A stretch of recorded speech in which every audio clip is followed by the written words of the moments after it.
વડોદરા મહાનગરપાલિકામાં આજે મ્યુનિસિપલ કમિશનરની અધ્યક્ષતામાં એક રિવ્યૂ બેઠક યોજાઈ હતી. શહેરમાં વિકાસ કાર્યો અને સ્વચ્છતા અભિયાનને વધુ ગતિ આપવા માટે પાલિકા ખાતે આ બેઠક મળી હતી. મ્યુનિસિપલ કમિશનરની અધ્યક્ષતામાં યોજાયેલી આ બેઠકમાં વિવિધ વિભાગોના અધિકારીઓ હાજર રહ્યા હતા.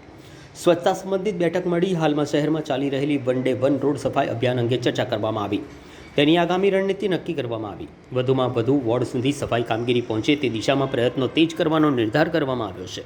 શહેરના અન્ય મહત્વપૂર્ણ કામો અંગે સમીક્ષા કરવામાં આવી. રોડ, રસ્તા, પાણી પુરવઠા, ડ્રેનેજ સંબંધિત ચાલી રહેલી કામગીરી અંગે અધિકારીઓ પાસેથી માહિતી મેળવી જરૂરી સૂચનાઓ આપવામાં આવ્યા હતા.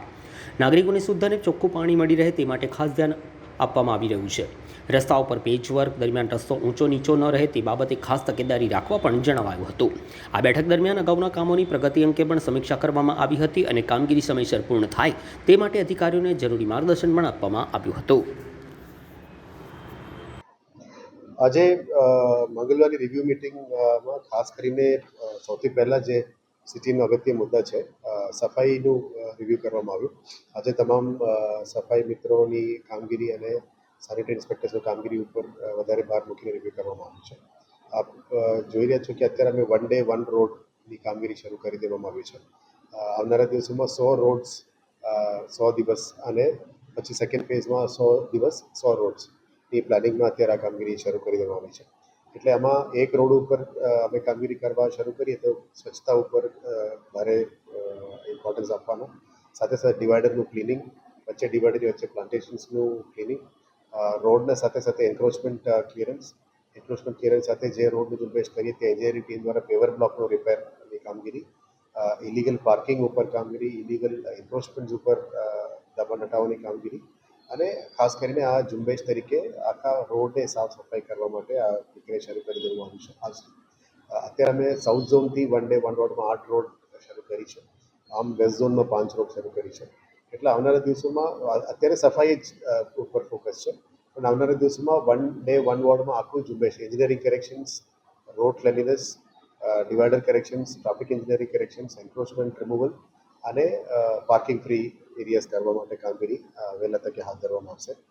એટલે નેક્સ્ટ 3 મહિના આ ઝુંબેશ જારી રાખવાનું નક્કી કર્યું છે. એટલે અલગ અલગ ઝોનમાં ડેપ્યુટી મ્યુનિસિપલ કમિશનર દ્વારા લીડ કરવામાં આવશે અને સ્થાનિક લોકોને સાથે રાખીને પણ ઇન્વોલ્વ કરવાનું કીધું છે. અને સાથે સાથે જે તળાવોની ક્લિનિંગમાં પણ અમે લોકલ એનજીઓઝને પણ આપણા સાથે જોડવાનું શરૂ કર્યું છે.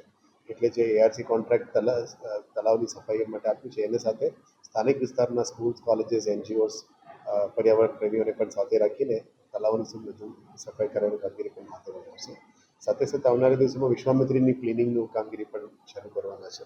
એક એક પટ્ટો, એક એક વિસ્તાર, એક એક સ્થાનિક સંસ્થાઓને જોડીને અમે સફાઈની કામગીરી શરૂ કરી દેવાની છે.